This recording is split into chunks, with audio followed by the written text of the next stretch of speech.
you're so sick at heart that you can't take part. You can't even passively take part. The latest edition of the media bias chart was published today, and we're going to have a look at it because it is, well, it's interesting because they now include some indie media, including a few familiar faces for people who listen to my channel. So let's look at it. So I'm going to start by saying what my problem with this chart in general is. And that I have two issues with it.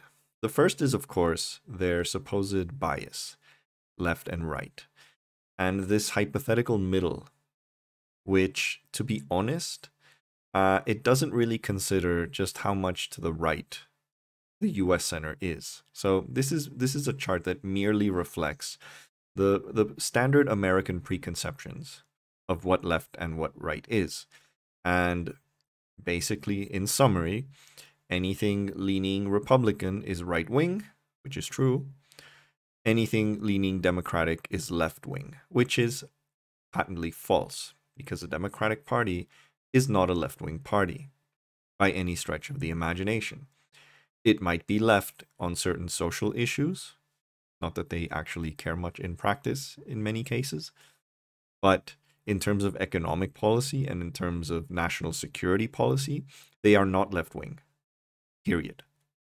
Anyone who wants to argue that the Democratic Party is left wing needs to take a course in comparative politics. So this middle, this hypothetical middle that they present here, is not a real middle because, again, it does not consider at what position the Overton window in the US is. So that's my first issue with this chart.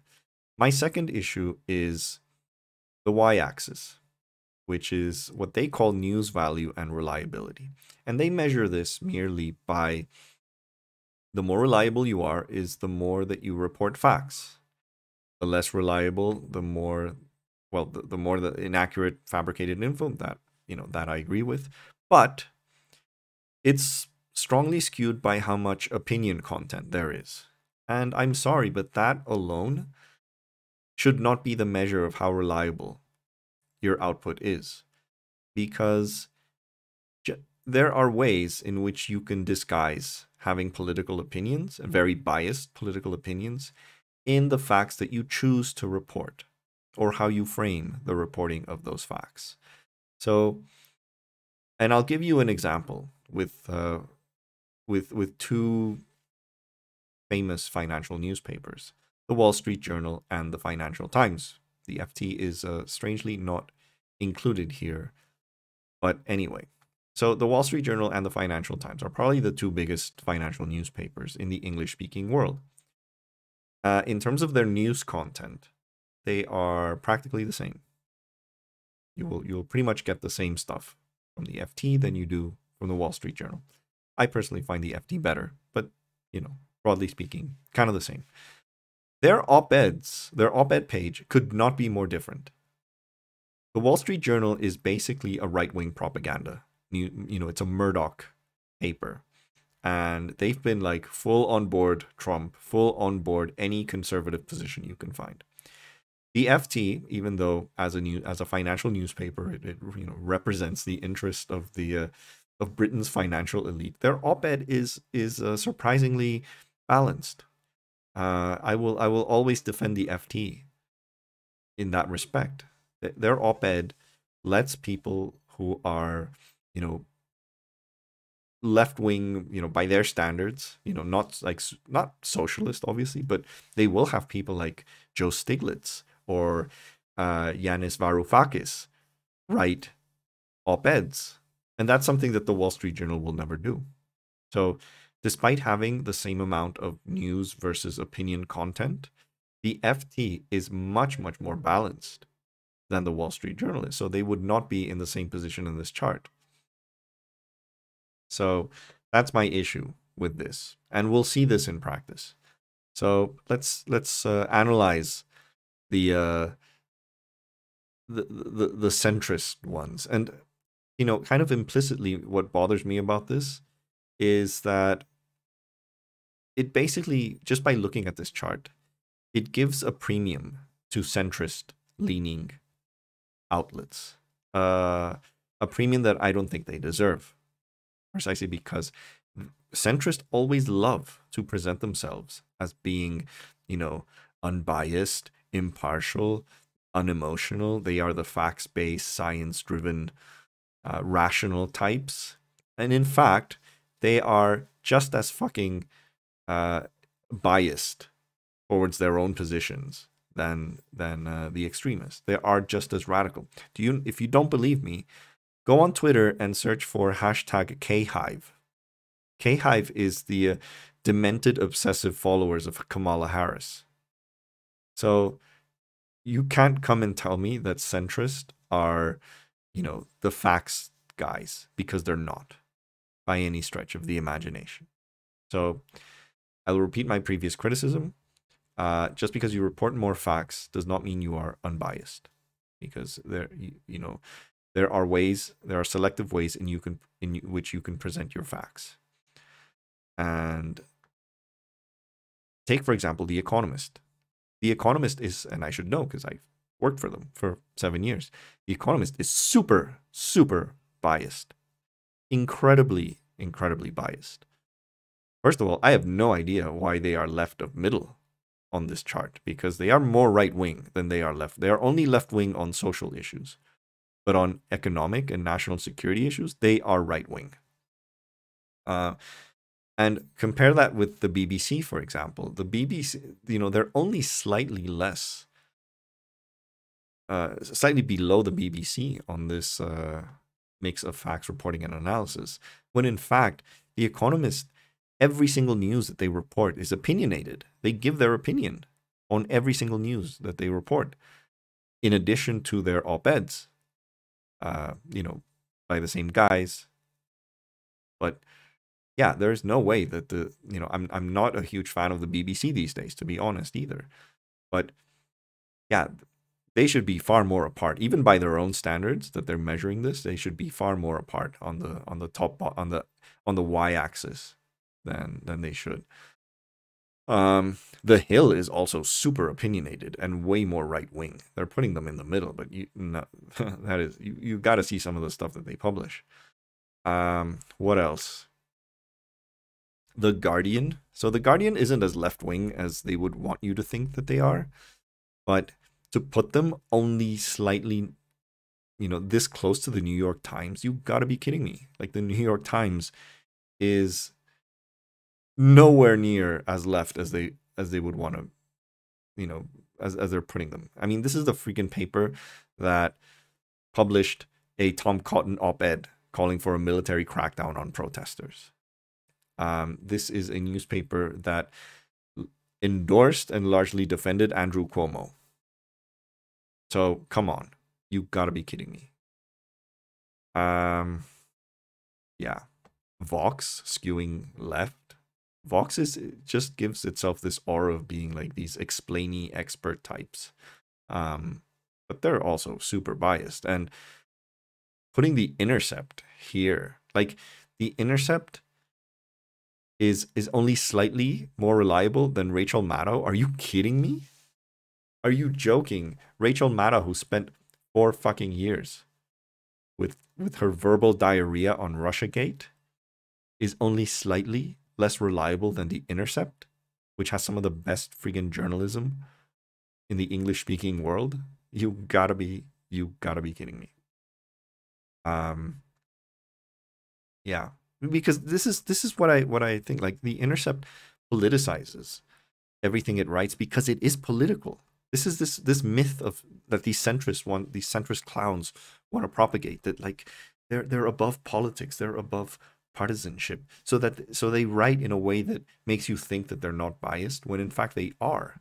Whereas The Intercept is far more honest in admitting that everything that they write about is super politicized. They know who the villains are, and they will not hesitate to show you who those villains are. Whereas centrists, they will never point fingers. They hate that. So yeah, that's incredible. But anyway, let's go to the fun part. Oh, how on earth is the Oh, sorry, this is the Daily. I was looking at the Daily Mirror. Yeah, the Mirror is by tabloid standards quite left in the UK. But the Daily Mail in the middle? Are you kidding me? These people practically paint immigrants as cockroaches, and they're only slightly. This is like the most right. Every single British, like fascist Brexiteer clown reads the Daily Mail. The Daily Mail is the Fox News of Great Britain. How on earth is it in the middle? Wow. But anyway, let's go to the fun part because here is where we see a lot of the independent media now being included. So the first one that caught my attention was the gray zone. They included the gray zone in here, and putting them as hyper partisan left is very strange because they simp for every right wing tyrant in the world. They simp for Putin. They simp for Assad. They simp for, well, and left wing ones as well, as long as they're anti-American. So they're basically their sole position is whatever the U.S. is against, we support.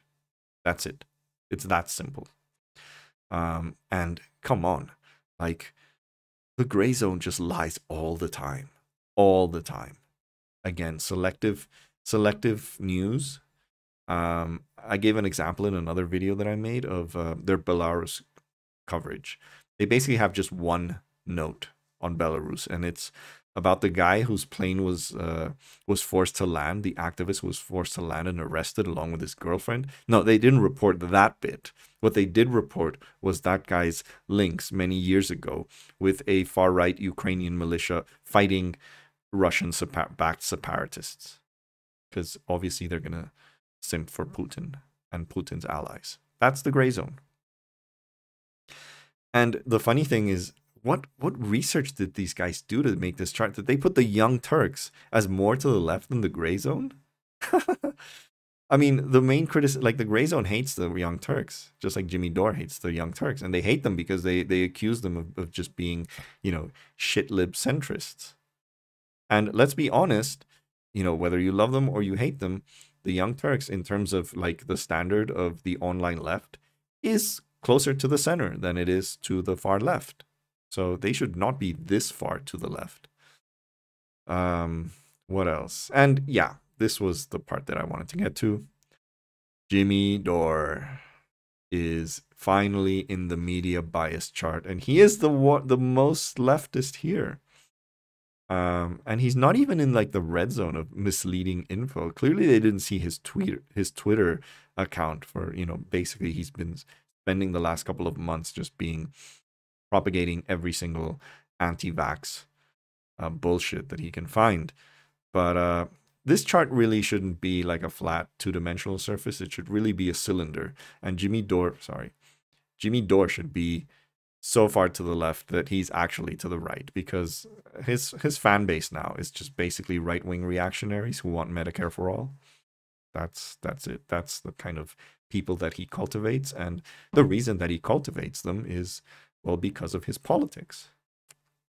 So yeah. And Chapo, like putting them so close together is I mean, the worst thing you can say about Chapo in this is that Chapo might be like a gateway drug to then become a Jimmy Dore fanboy, but I don't even think that's the case. Like there's a nature versus nurture argument of how Jimmy Dore fans become Jimmy Dore fans. At some point, I was probably tempted to think that Jimmy Dore made them stupid reactionaries, but actually, the more that I engage with the average Jimmy Dore fan, the more I realize that they were probably already pretty damn stupid and pretty damn reactionary. They were just political orphans. They didn't have anyone to really follow until Jimmy Dore came along. So yeah, I don't think he's too stupid to really be that convincing. Rather, stupid people gravitate towards him. But anyway, that's the left side of the chart. Let's look at the right side of the chart. Again, there's just some really weird positions on some of these. Like, how on earth is the Daily Wire This is the Ben Shapiro site. Closer to the green area of reliability than the opinion bits. You've got to be kidding me.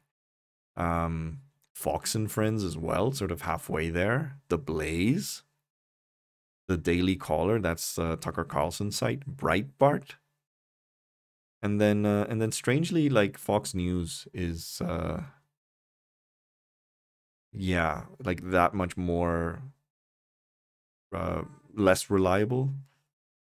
This is strange. I mean, I don't know what they're judging Fox News in this respect, but like putting them on the level of OAN or PragerU. PragerU has no news. PragerU is basically just right-wing reactionary propaganda. It's basically Dennis Prager in his fireside chats where he pretends to be like a freaking racist FDR.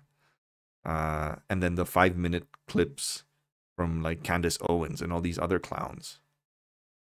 There is no news at PragerU. How on earth could it be even like not be here all the way to the bottom? And then Tucker Carlson, less to the right than Sean Hannity. There's no way. Like Tucker Carlson is Fox News. They're white supremacist. He is I mean, they all peddle in racism.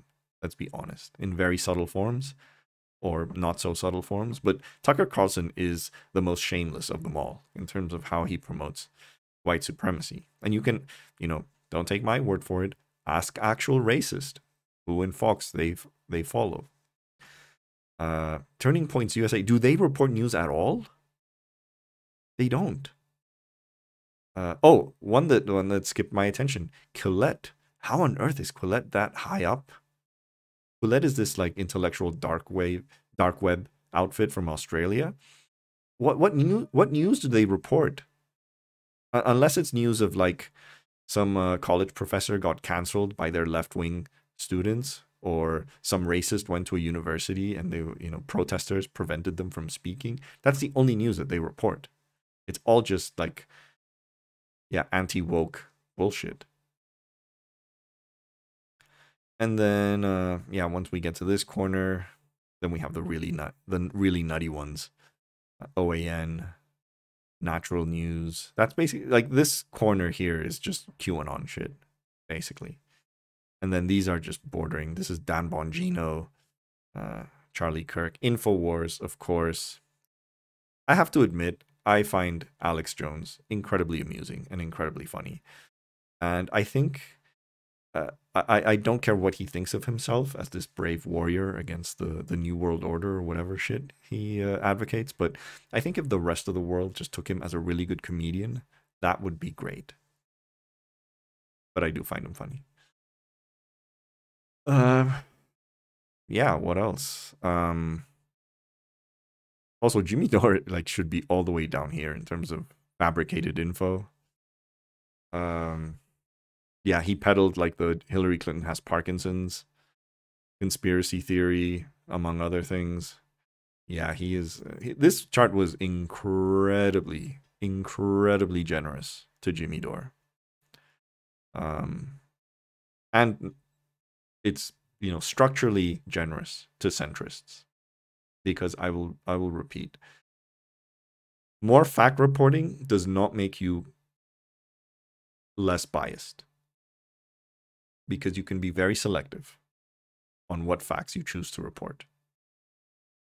And yeah, I find this chart very misleading, very inaccurate, just very.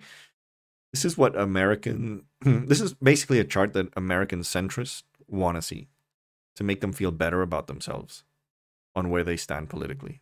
The New York Times, any New York Times op-ed writer will look at this chart and like, yeah, see, we're very factually accurate, and we're not as partisan as all these other guys. That's what they want to hear. This is like mental masturbation for people like Thomas Friedman. But yeah, completely undeserved position for a lot of them. Like I said, The Economist is super fucking opinionated. They do not deserve to be this high up. The Hill is super opinionated. Forbes is super opinionated. Yeah.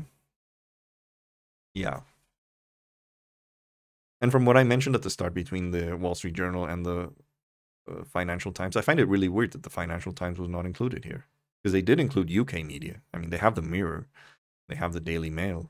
Again, the Daily Mail might be, of all the outlets on this chart, the worst, most undeserved position, because no fucking way that the Daily Mail is remotely middle. Like I said, the Daily Mail is the Fox News of Great Britain. It's what every British racist reads. Yeah. So maybe I should do my own version of this chart, more accurate version. But in the meantime, yeah, this is bad. On that note, I hope you enjoyed this video. I'll be curious if Jimmy Dore brings it up. We'll see. I'll do my reaction if he does that. But yeah, if you like this video, please like, please share. Most importantly, please subscribe, and have a happy Friday.